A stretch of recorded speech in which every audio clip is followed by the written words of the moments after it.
السميع العليم من الشيطان اللعين الرجيم بسم الله الرحمن الرحيم الحمد لله الأول بالأول كان قبله والآخر بالآخر يكون بعده الذي كسرت رؤيته أبصار الناظرين معجزة ناته أوهام الواصفين الذي ابتدأ بقدرته خلق ابتداء واقترهم على مشيئة اقترام ثم سلك بهم طريق إرادته وبعثهم على سبيل محبته والصلاة والسلام على الأول العدد والصاحب الأبد أسرته خير الأسر وإطرته خير الإطر وشجرته خير الشجر نبتت في حرم بسقت في كرم سيدنا ومولانا أبي القاسم المحمد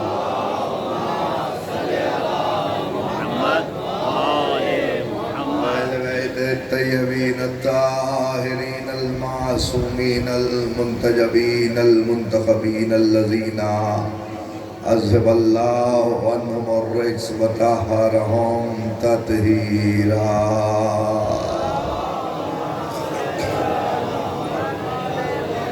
ولعنة الباقية على أعدائهم ومنكر فضائلهم وغاصب حقوقهم مجمعين يوم ظلمهم إلى يوم الدين أما بعده وقد قال الله سبحانه وتعالى في محكم كتابه الحكيم بسم الله الرحمن الرحيم والله أخرجكم من بطون أمهاتكم لا تعلمون شيئا صلوات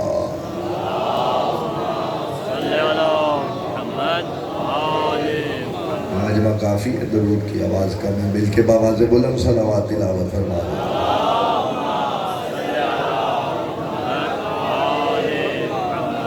اجازت ہے سرکار کی سالانہ مجلس اعزا بسلسلہ یادگار سبت پیمبر سبت اکبر امام حسن مجتبی علیہ السلام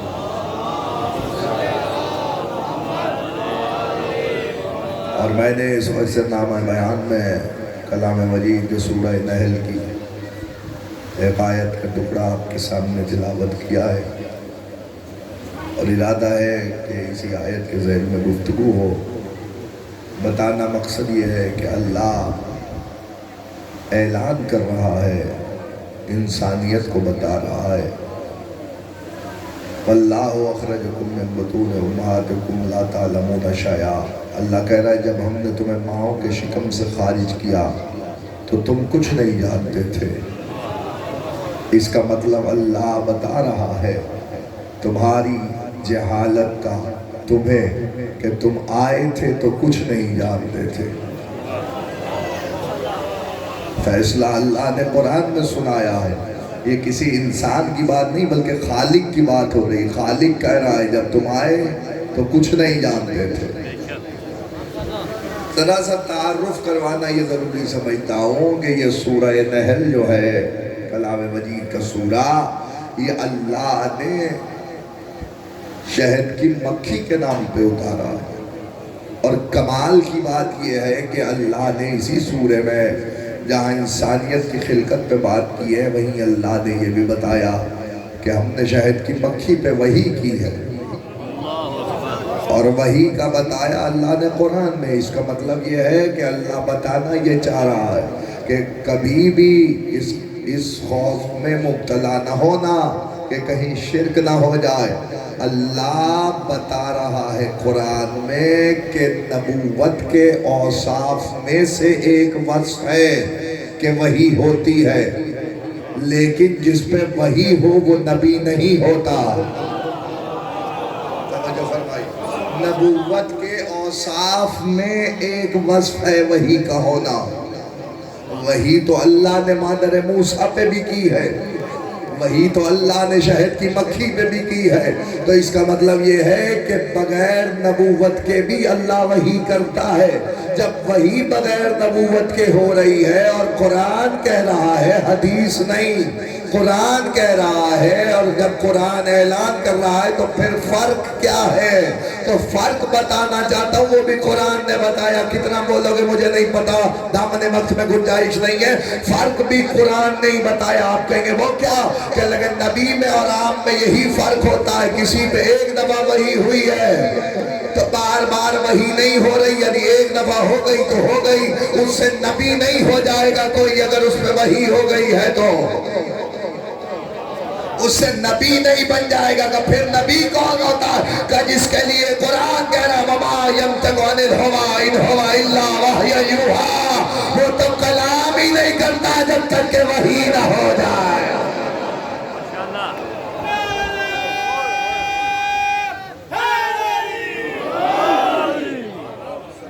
ماشاءاللہ چل رہی ہے آواز کھول دو، ہی کو بند کر دو۔ صلوات بھیجو محمد والے محمد۔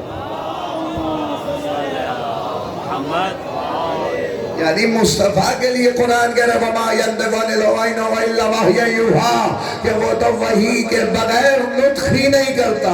اب یہاں رک کے فیصلہ کیجئے، نطق کا معنی کرنے والوں نے کیے کہ کلام نہیں کرتا، حالانکہ کلام خود عربی کا لفظ ہے، تکلم خود عربی کا لفظ ہے، کلام خود عربی کا لفظ ہے یا نہیں ہے؟ اگر ہے تو پھر ترجمہ کیوں کیا گیا کلام؟ نطق کے معنی کیوں تلاش نہیں کیے گئے؟ عربی میں ذرا جا کے دیکھو کہ نطق کے معنی کیا ہے۔ میں جامعۃ الزہرا میں گفتگو کر رہا ہوں، بڑی ذمہ داری سے بات کر رہا ہوں، اور اس کا یاد رکھیے گا عزیزان گرامی قدر، نطق کے معنی عربی میں جا کے دیکھیں، تلاش کریں تو آپ کو ڈکشنری میں پتہ چلے گا۔ جب بچہ دنیا میں آتا ہے اور ہوں ہاں کرنا سیکھتا ہے، اسے نطق کہتے ہیں۔ اس کا مطلب اللہ پیغمبر کی ہاں نا کی بھی ضمانت لے رہا ہے کہ بغیر وحی کے وہ ہاں نا بھی نہیں کرتا۔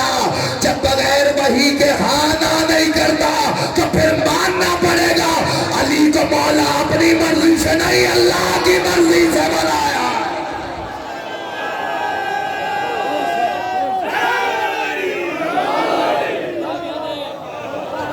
علی کو مولا اپنی مرضی سے نہیں، اللہ کی مرضی سے بنایا، کیونکہ وہ نطق ہی نہیں کرتا۔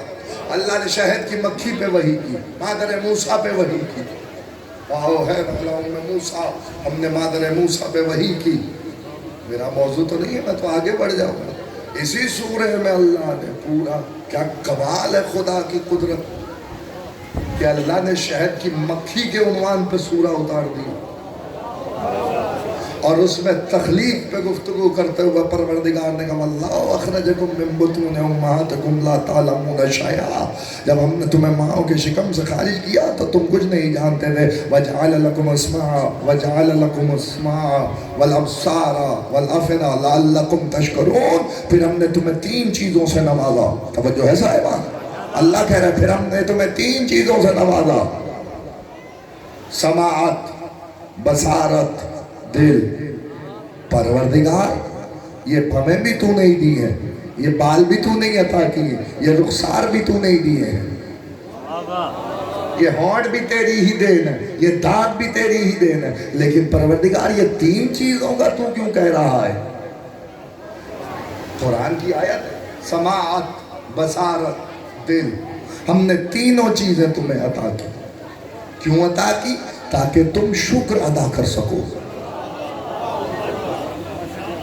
اللہ کہہ رہا ہے ہم نے یہ 3 چیزیں تمہیں اس لیے دی ہیں تاکہ تم شکر ادا کر سکو۔ خدا کی قسم اگر بات پہنچ جائے تو میرے حق میں دعا ضرور فرمائیے گا۔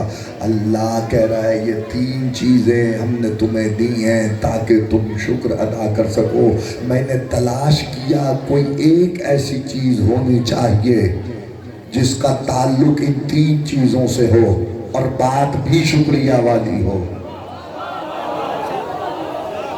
جو ہے صاحبہ بات بھی شکریہ والی ہو، تو میں نے دیکھا کہ کوئی ایسی چیز تلاش کرے جس کا تعلق ان 3 سماعت سے بھی ہو، بصارت سے بھی ہو، دل سے بھی ہو۔ تو پتا چلا پیغمبر نہ بتاتے تو نہ پتا چلتا کہ سماعت تو سب کے پاس ہے، فیصلہ تمہیں کرنا ہے، کون سی بات سن کے شکر کرنا ہے؟ جو ہاتھ اٹھا لیتے ہیں ان کا اٹھنا چاہیے۔ خدا کی قسم سماعت تو سب کے پاس ہے، سماعت تو چرند پرند کے پاس بھی ہے، سماعت تو چوپاہوں کے پاس بھی ہے، لیکن تمہاری سماعت میں اور ان کی سماعت میں کیا فرق ہے؟ بس یہی آج سمجھانا ہے۔ اس کا مطلب تمہیں اللہ کا حکم ہے کہ ہم نے تمہیں جو سماعت دی ہے اسے ایسے استعمال کرنا کہ شکر گزار ہو جاؤ۔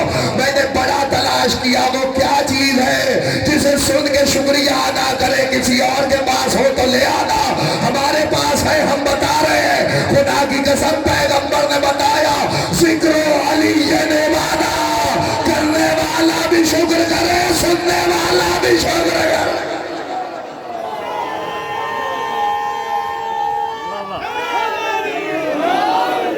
کرنے والا بھی شکر کرے، سننے والا بھی شکر کرے۔ اس سے اچھی بات کیا ہو سکتی ہے کہ میں ذکر علی کروں اور شکر خدا کا کروں؟ خدا کی قسم کائنات میں اس سے بڑا کوئی اچھا ذکر ہی نہیں ہے۔ ذکر علی کا ہوتا ہے، مجمع نیچے سے کہتا ہے سبحان اللہ، مجمع کہتا ہے سبحان اللہ۔ ذکر میں علی کا کرتا ہوں، مجمع کہتا ہے سبحان اللہ، تعریف اللہ کی ہوتی ہے۔ کائنات میں کوئی ایسا ذکر نہیں ہے علی کے علاوہ۔ ایک چیز ہو گئی سماعت، اس سے اچھی سماعت کوئی نہیں ہے۔ اس کا کیا سماعت کا فائدہ جو چوک چوراہے کی بکواس تو سنے، علی کا فضائل برداشت نہ کرے۔ نہ یار ظلم نہ کرنا، میرا جملہ یاد رکھنا۔ عزیزان گرامی قدر اگلی چیز کیا ہے؟ بصارت، ایسا دیکھو کہ شکریہ ادا کرو۔ پیغمبر نے بات ہی ختم کر دی، النظر علی علی عبادہ، علی کی طرف دیکھنا عبادت ہے۔ اب کوئی اٹھ کے کہے میں تو اندھا ہوں، میں دیکھ نہیں سکتا، میں تو بولا ہوں سن ہی نہیں سکتا۔ پیغمبر نے کہا حب علی عبادہ، دل تو رکھتا ہے محبت علی کا۔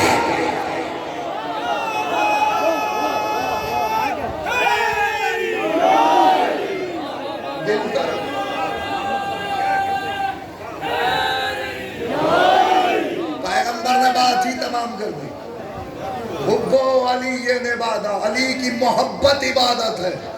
دل میں علی ہو تو ہر سانس عبادت میں کٹتی ہے۔ اور عزیزو یاد رکھنا، میں نے اس منزل پہ آپ کو روک دیا، جاؤ ایک بڑے نازک مرحلے سے آپ کو گزارنے جا رہا ہوں۔ قرآن شروع ہو رہا ہے بسم اللہ کی بے سے اور ختم ہو رہا ہے والناس کی سین پر۔ بے سے سین تک بس یہی اسلام ہے۔ سلامت رہو یار، شاد و آباد رہو، وہ پہنچ گئے ہو۔ 133 مرتبہ قرآن مجید میں، 132 مرتبہ قرآن مجید میں اللہ نے کل سے بات کا آغاز کیا ہے، اور جہاں اس نے کل کیا، کل سے بات کا آغاز کیا، کل کہہ دو، ابھی جہاں اس نے کہہ دیا نا کل، وہ اصول دین ہے، اسے کوئی توڑ نہیں سکتا۔ جہاں پروردگار کہہ دے کل تو جملہ کہنے کی اجازت ہے، محبت پہ نہ روکتا تو یہ فکرہ نہ کہتا۔ جہاں کل پہ اتنی بحث ہو رہی ہے اور علماء نے بحث کی ہے، اسی کل میں آیت رکھی قُلْ لَا أَسْأَلُكُمْ عَلَيْهِ أَجْرًا إِلَّا الْمَوَدَّةَ فِي الْقُرْبَىٰ۔ حبیب نے بتا دے، عزت حسین کی قسم جملہ یاد رکھنا، عبادتیں کرنے والے عبادتیں کرتے رہے، نماز روزہ حج زکوٰۃ خمس جہاد، پیغمبر نے کہا سب اپنی جگہ، لیکن قبول اس کی ہوگی جو اقربا کی مودت کا اجر دے گا۔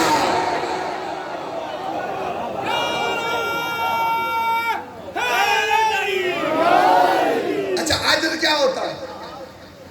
اجر کیا ہوتا ہے؟ بات مڑ جائے گی، میرے پاس وقت بھی بہت کم ہے۔ اجر مانی یعنی اجرت۔ کچھ لوگ آئے تھے پیغمبر کے پاس سونے چاندی زیورات لے کر، کپڑے ہلے. یا رسول اللہ نے کہا کیوں آئے ہو؟ کہا یا رسول اللہ آپ نے جو اتنی محنت کی ہے، ہمیں نماز سکھائی ہے، روزہ سکھایا، حج سکھایا، زکوٰۃ بتائیے، خمس جہاد بتایا، یا رسول اللہ ہم اجرت لے کے آئے ہیں.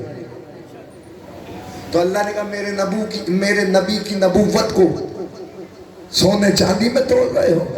جو اشارہ کرے تو کوہ ابو قبیس سونے کا ہو جائے. اس کی نبوت تولنے کے لیے کیا تم نے یوسف کو نہیں دیکھا؟ یوسف کو بھی تو تولنے کے لیے سونا چاندی لایا گیا تھا. تو یوسف کو تول تھوڑی سکے سے، نبی کو کوئی تول نہیں سکتا. مال و زر میں نہیں تول سکتا. تو جب آئے تو انہوں نے کہا ہم نے پرپوزل نہیں دیا تمہیں، پرپوزل تم لائے ہو. جب پرپوزل تم لائے ہو تو اللہ نے حکم صادر کر دیا. اللہ نے کہا ہمیں نہیں چاہیے تمہارا پیسہ روپیہ. کیا چاہیے؟ اللہ نے کہا چاہیے تو بس ایک اقربا سے مودت. نہیں، اتنی آسانی سے نہیں. چاہیے تو ایک چیز، اقربا سے مودت. دنیا سمجھتی ہے کہ اللہ کے یہاں کوانٹٹی عبادت کی شمار کی جائے گی. میں بڑی صاف کھلے الفاظ میں بات کر رہا ہوں، اسے یاد رکھیے گا. اللہ کے یہاں گنتی میں شمار نہیں. اچھا میں سامنے کی بات بتا رہا ہوں اور جا کے آپ تصدیق کر لیجئے گا. عقیدہ یہی ہے امت مسلمہ کا کہ اگر 100% یعنی ٹوٹل 100% اور 100% میں سے جس کے 51% نیک اعمال ہوں گے اور 49% اگر اس کے بد اعمال بھی ہوں گے تو وہ جنت میں چلا جائے گا. میں بڑی ذمہ داری سے بات کر رہا ہوں. یعنی 51-49 کی اگر ایوریج آئی میشر میں، میرے 51% نیکیاں ہوئی اور 49% گناہ ہوئے تو اللہ مجھے جنت میں بھیج دے گا. اور اگر 49% نیکیاں ہوئی اور 51% گناہ ہوئے تو جہنم میں بھیج دے گا. یعنی یہاں میٹر کر رہا ہے گنتی. یعنی میں نے 1000 نمازیں پڑھی، 2000 نمازیں پڑھی، 3000. اللہ کے یہاں گنتی شمار نہیں ہوتی. اللہ کے گنتی نہیں شمار ہوگی، اللہ کے وزن میں شمار کیا جائے گا. اللہ کے یہاں کاؤنٹنگ نہیں ہوگی، ویٹ ہوگا. آپ کہیں گے ویٹ کیسے ہوگا؟ مجھے نہیں پتا آپ کیسے سمجھیں گے. ویٹ نہ ہو، توجہ، ویٹ نہ ہوتا تو پیغمبر یہ نہ کہتے کہ میزان میں تولے جائیں گے. اللہ کہہ رہا ہے میں تمہارے اعمال تولوں گا، گنوں گا نہیں، تولوں گا. اپنی فکر کرو، علی سے مقابلے نہ کیا کرو. رسول اللہ نے کہا ضربت علی فی یوم الخندق افضل من عبادت الصغیر.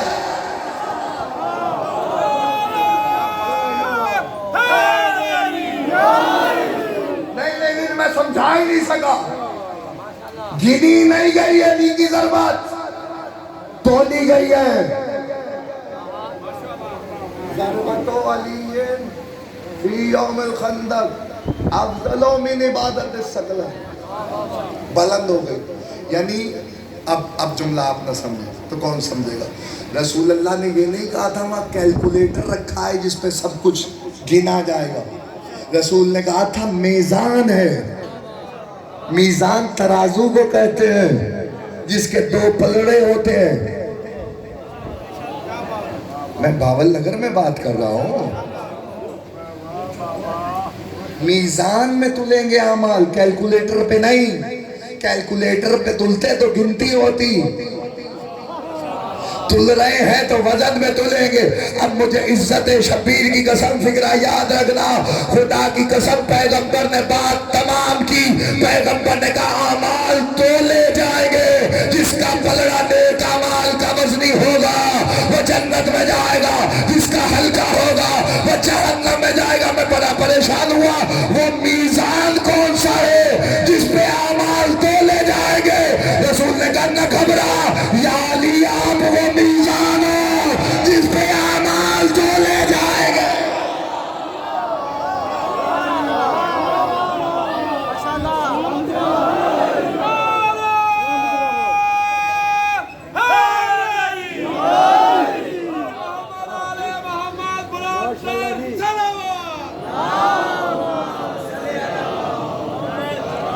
رسول اللہ کے پاس پرپوزل آیا، اللہ نے کہا ان سے کہہ دو ہمیں کچھ نہیں چاہیے، قل لا اسألکم الیہ اجرا الا المودۃ فی القربى، ہمیں کچھ نہیں چاہیے سوائے اقربا کی مودت کے، جو آئے اپنی نماز تولے اقربا کی مودت کے ساتھ، روزہ تولے اقربا کی مودت کے ساتھ، جیسے نماز واجب کی ہے ویسے اقربا کی مودت واجب کی ہے، جیسے روزہ واجب کیا ویسے اقربا کی مودت واجب کی ہے۔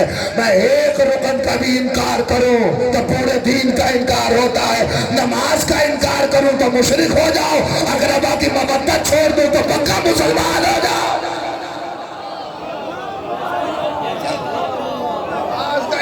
کرے تو منکر اور ہے علیلو، انکار نماز شرک کی منزل ہے۔ پڑھنا نہ پڑھنا ایک علیحدہ مسئلہ ہے، انکار کرے گا تو دائرہ اسلام سے خارج ہو جائے گا۔ توجہ فرمائیے، بالکل اسی طریقے سے اقربا کی مودت ہے، جیسے اللہ نے باقی ارکان واجب کیے ویسے اقربا نہیں، اقربا کی مودت پہ اعمال تولے جائیں گے۔ چلو ایک اور مثال دیتا ہوں، ویٹ کے قانون کو سمجھو، فلسفی کو سمجھو۔ جناب امیر المومنین علی ابن ابی طالب علیہ السلام، میرے مولا سے پوچھا گیا مولا کون سا گناہ وزنی ہے اور کون سا گناہ ہلکا ہے؟ فلسفہ سنیے امام کا، امام نے کہا جسے تو سوچ کے یہ کرے کہ یہ تو گناہ ہلکا ہے وہی سب سے بھاری ہے۔ جس کو انسان یہ سوچتا ہے یہ تو چھوٹا سا گناہ ہے وہی بارگاہ عافیت میں بڑا ہے، کیونکہ تجھے معلوم ہے کہ تو گناہ کر رہا ہے۔ یہ توفیق بھی اللہ ہر ایک کو نہیں دیتا کہ اسے پتا چل جائے کہ وہ گناہ میں مبتلا ہو رہا ہے، یہ خدا کی توفیق ہوتی ہے۔ گناہ کرنے کے بعد اگر پچھتاوا نہیں ہے تو اسے خدا کی توفیق نصیب نہیں ہے، گناہ کرنے کے بعد اگر پچھتاوا ہے تو اللہ کی توفیق اسے ہے، یعنی ابھی بھی وقت ہے کہ راہ راست پہ آ جائے۔ مجھے عزت شبیر کی قسم ہے، میرا جملہ ضائع ہو گیا تو دکھ لگے گا، کائنات آدم عالم قربان کر دو پیغمبر اکرم کی ذات پر جو یہ بتا گئے کہ وہ بڑا رحمان ہے، وہ بڑا کریم ہے، اس کے دروازے پہ آ جاؤ تو بخشش ہو جائے گی۔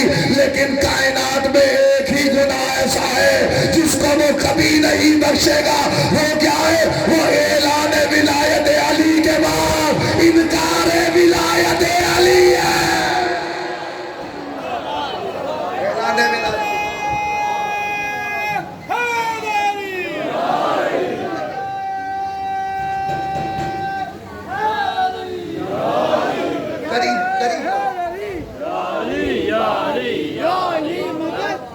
قریب لا رہا ہوں، اس کو یاد رکھیے، واپس آیت پہ آ گیا ہوں اتنی تمہید کے بعد۔ واللہ اخرجکم من بطون امہاتکم لا تعلمون شیئا، جب ہم نے تمہیں ماؤں کے شکم سے خارج کیا تو تم کچھ نہیں جانتے تھے۔ اللہ انسانیت کو آئینہ دکھا رہا ہے یا نہیں؟ آئینہ دکھا رہا ہے نا، آپ کی حقیقت بتا رہا ہے۔ انسان کا آنا بھی جہالت پہ مبنی ہے، جانا بھی جہالت پہ مبنی ہے۔ آتا ہے تو پھر بھی کچھ نہیں جانتا، آتا ہے تو کچھ نہیں جانتا، اور جب جاتا ہے تب بھی انسان کا دماغ پستی کی طرف جانا شروع ہو جاتا ہے، یعنی اس کا مینٹل لیول کم ہونا شروع ہو جاتا ہے۔ یعنی آج کچھ بات کی بچوں نے، رات تک ابا بھول گئے، لیکن اس کا مطلب یہ نہیں ہے کہ اگر ابا دوبارہ پوچھیں تو بچے ناراض ہو جائیں۔ تم پر بھی وہ زمانہ گزرا ہے کہ جب تم بچے تھے اور دن میں 6 دفعہ اگر باپ سے پوچھتے تھے تو باپ 6 دفعہ بتاتا تھا، اور جب باپ اس عمر میں آ جائے تو بیٹوں پر اولاد پر بھی وہی فرض ہے کہ باپ جتنی دفعہ پوچھے خوش اسلوبی کے ساتھ اسے بتاؤ۔ میں تو آپ کو یہ سمجھا رہا ہوں کہ دماغ کی کیفیت عمر بڑھنے کے ساتھ ساتھ گھٹنے لگ جاتی ہے۔ توازن کمزور ہونا شروع ہو جاتا ہے. یعنی بچپنے کی طرف انسان واپس آنا شروع. جب آئے تھے دو چیزیں، بچپن جب آئے تھے تو کچھ نہیں جانتے تھے. دوسری چیز اتنی بھی طاقت نہیں تھی کہ نوالے سے اپنے دہن میں روٹی کا لقمہ ہی ڈال دو. ہے یا نہیں ہے؟ میں مشاہدے کی بات کر رہا ہوں. بچہ روٹی کا لقمہ اپنے دہن میں نہیں ڈال سکتا. ایک عمر تک ماں ہی چور چور کے روٹی بچے کے دہن میں دیتی ہے. تیرے آنے کا یہ عمل ہے. اور جب جاتا ہے بزرگ ہو جاتا ہے تب بھی ہاتھ پیر کام کرنا چھوڑ دیتے ہیں. جب ہاتھ پیر کام کرنا چھوڑ دیتے ہیں، مجھے نہیں پتا کون کیسے سمجھے گا، جب ہاتھ پیر کام کرنا چھوڑ دیتے ہیں تو اس عالم میں بھی اولاد کا انسان محتاج ہو جاتا ہے کہ بیٹا آئے گا کھانا کھلائے گا، بیٹی کھانا کھلائے گی. ہاتھ پیر کام نہیں کرتے. جب تمہارا آنا جانا کمزوری پر اور جہالت پر مبنی ہے تو مقابلے اس سے کر رہے ہو جو آیا تھا تو رسول اللہ سے کہتا ہوا آیا تھا، یا رسول اللہ توراۃ سناؤ کہ زبور، زبور سناؤ کہ انجیل، انجیل سناؤ کہ قرآن. اور جب آیا تھا تو تنہا ایسے نہیں، جب ماں نے گہوارے میں لٹایا علی نے کلہ اجدر کا چیر دیا.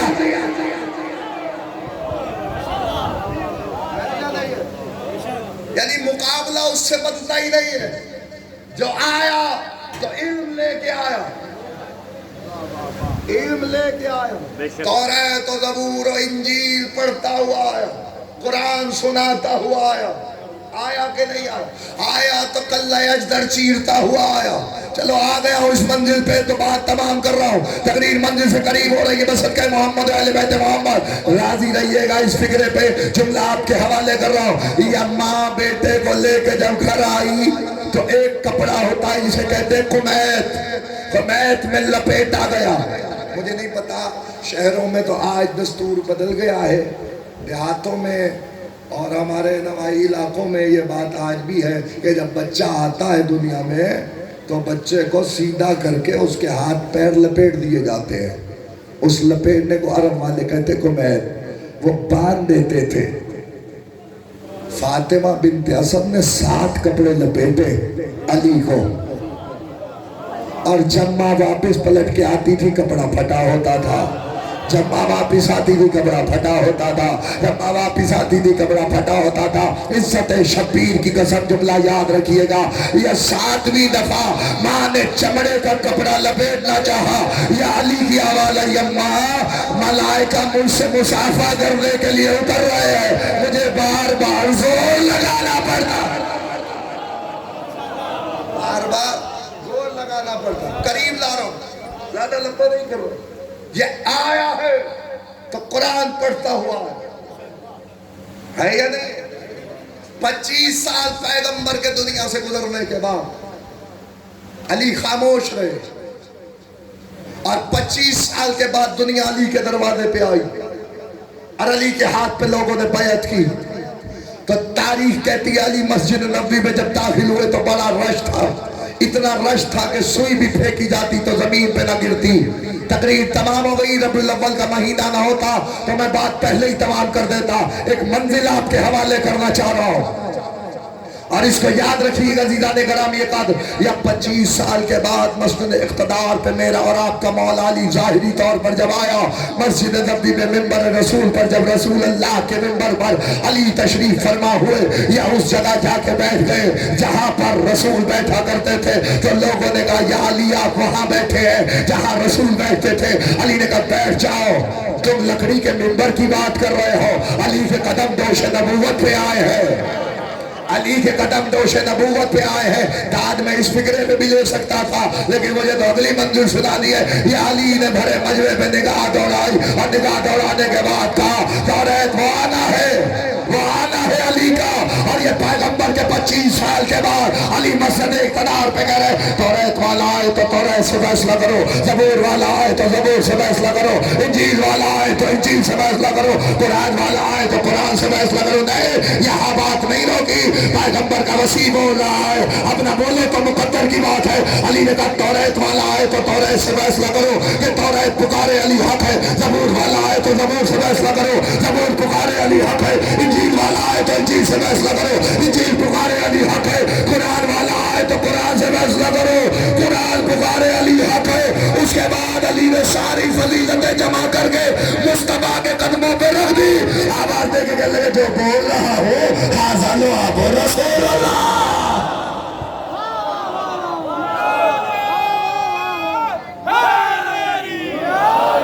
جو بول رہا ہو جو آخری نگرہ جو بول رہا ہو ھذا لعاب رسول اللہ.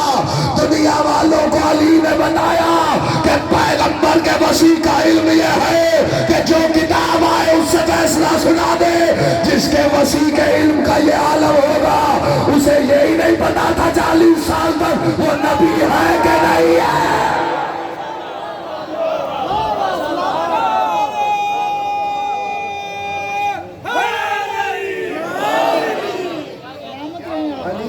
علم کو پڑھتے رہو تاکہ مصطفیٰ کا علم دنیا کو پتہ چلتا رہے.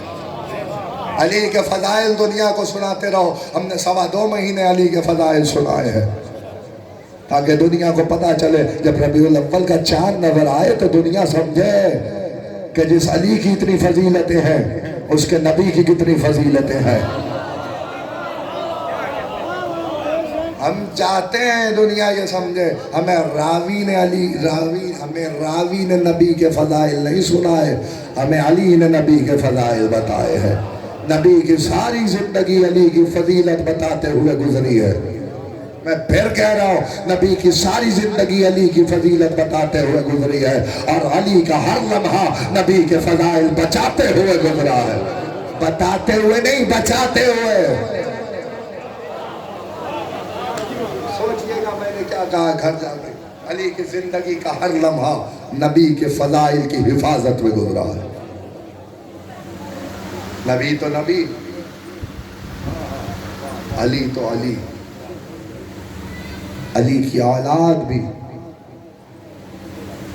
محمدیت کے دفاع کے لیے ہمیشہ آگے آگے رہی. پیغمبر نے دنیا کو بتایا پہچان لو میرے ان نواسوں کو.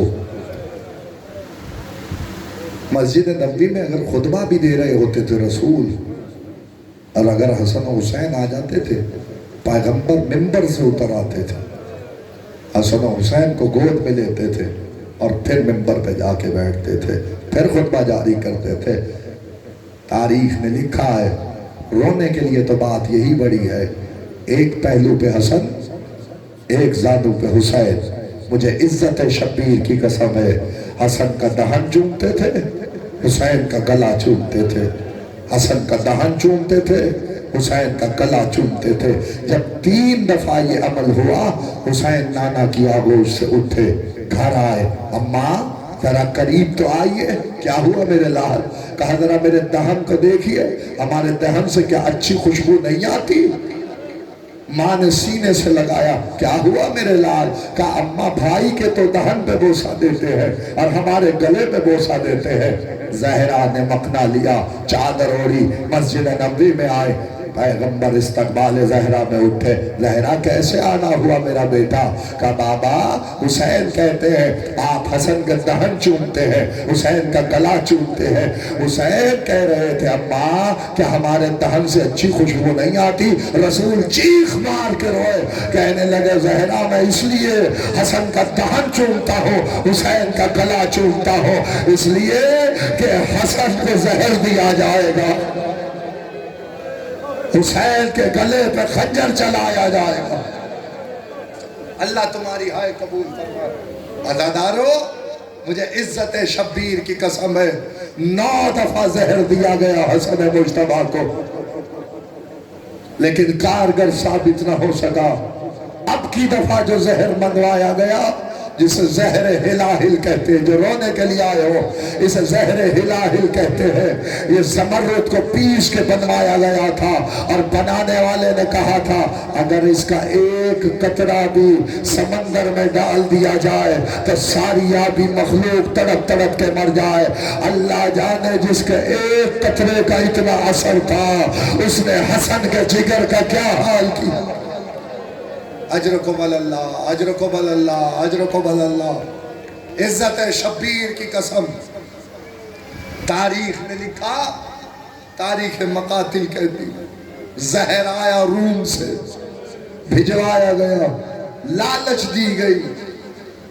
سارا دن کا روزہ دار امام، نفیس امام ہے حسن مجتبیٰ، کم گو ہے، کم بولتے تھے امام حسن مجتبیٰ.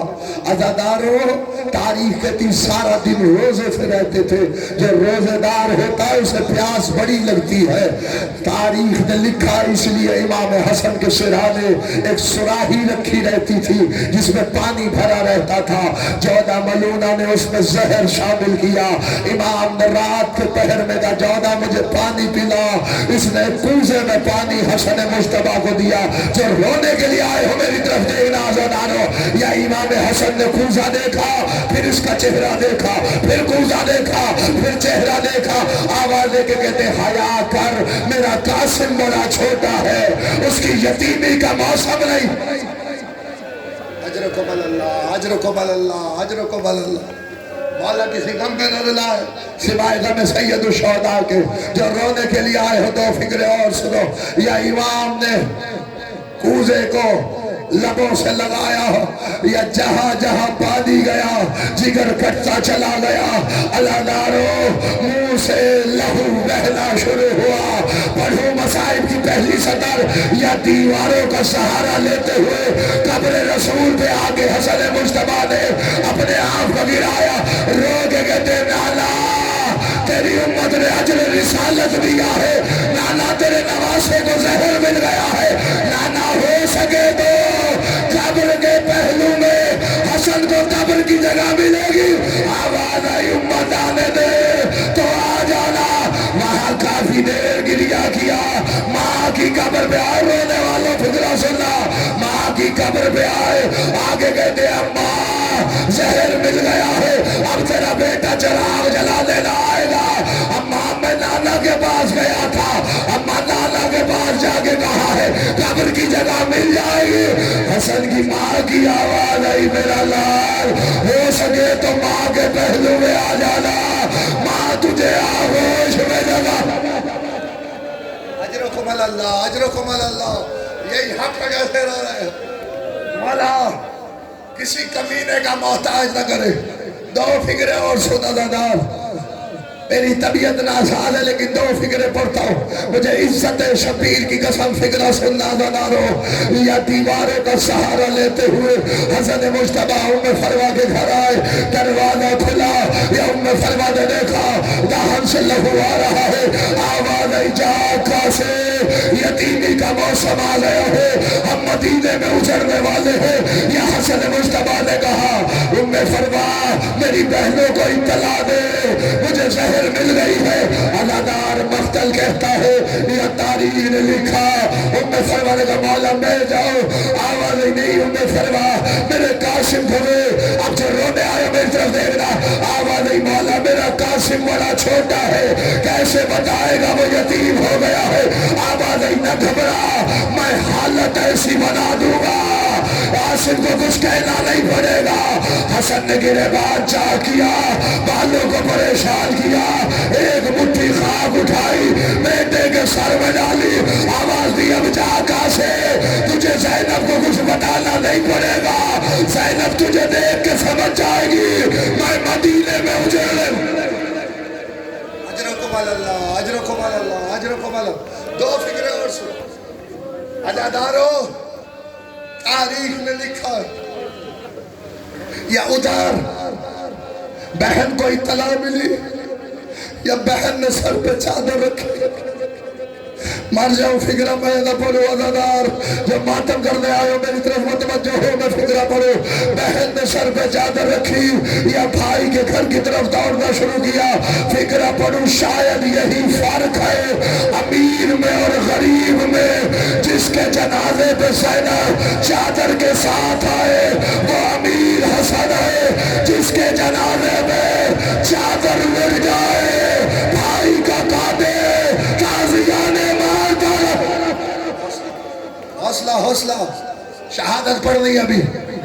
اللہ دار دو فکرے اور سنو. تاریخ کے دی بھائی سارے آ گئے. بہنیں ساری آ گئی. حسن مجتبیٰ نے ایک ایک کو وصیت کی, سب کے ہاتھ تھام کے حسین کے ہاتھ میں دیے. علادار بھائی کے زانوں پہ حسن کا سر تھا, بھائی بھائی سے لپٹ رہا تھا. حسین چیخ مار کے رو رہے تھے. حسن کہتے رہے جناب میرا بھائی حسین, آج کا دن تو تیرے دن سے بڑا نہیں ہے. لا یوم کا یوم عباد اللہ, اے حسین آپ کے دن سے بڑا کوئی دن نہیں ہے. آج بھائی کے جگر کے ٹکڑے دیکھے ہیں, کل قاسم کے ٹکڑے اٹھانے ہیں, اکبر کے کلیجے سے برچھی کھینچنی ہے, اصغر کے گلے سے تیر نکالنا ہے. ادادار بھائی بھائی پہ گرتا تھا.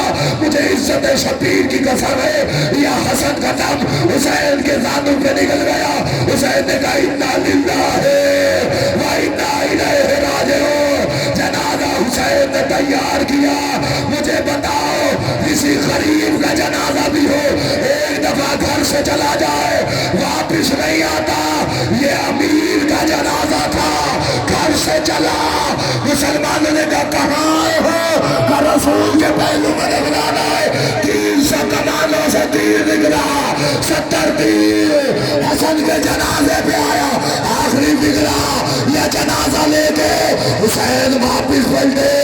یا زینب نے دیکھا, آواز دی بھیا میں نے سفید کفن پہنایا تھا, یہ سرخ کیسے ہوا.